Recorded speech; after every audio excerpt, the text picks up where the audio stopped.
J'ai connu très tôt André Masson, et André Masson était le beau-frère de Jacques Lacan et l'ami depuis 1925 de Léris. Je veux dire, tout ça est venu assez naturellement. Ce ne sont pas des liens. J'étais évidemment très loin le plus jeune, le gamin de la bande. Aujourd'hui, ces gens sont très célèbres, on se dit comment c'est possible. Mais en fait, c'était tout simplement une même famille. Jeunet, que j'ai rencontré en 1975, a eu envie de s'exprimer par le cinéma. Sa première rencontre avec Cocteau, c'est-à-dire quand il a rencontré pendant la guerre Cocteau, la première idée qu'il avait, c'était pas de montrer ses poèmes, mais de montrer des scénarios qu'il avait déjà écrits. C'est-à-dire que l'image cinématographique le hantait en tant que langage. Nous avons été réunis par une amie commune qui était une grande personne de la littérature qui s'appelait Paul Thévenin, qui était l'éditrice de Artaud, qui à ce moment-là s'occupait un peu de l'œuvre de Jeunet.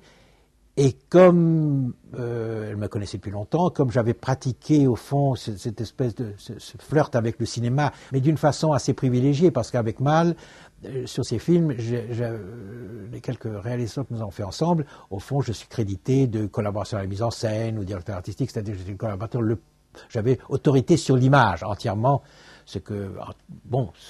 Donc, il y avait une connaissance au fond du milieu entre le technicien et le créateur. Et c'est pour ça qu'on nous a réunis. Et nous avons collaboré pendant 2 ans et demi, presque 3 ans, à écrire des scénarios. Il venait travailler chez moi des semaines où il venait quotidiennement, et inutile de vous dire qu'on ne parlait pas tout du scénario, et des journées entières où nous parlions de tout à fait autre chose. Pour revenir au portrait, il y a des choses que j'ai crayonnées sous son nez, il y en a qu'il m'a enlevé, qu'il a embarqué, qu'il a gardé. Voilà. Alors, ce que j'expose là, il y en a un qui a été fait vraiment avec lui devant, et l'autre c'est un souvenir, mais un souvenir fait à cette époque-là. J'ai fonctionné sans le vouloir, avec l'histoire comme le déroulement des choses comme au fond comme thème.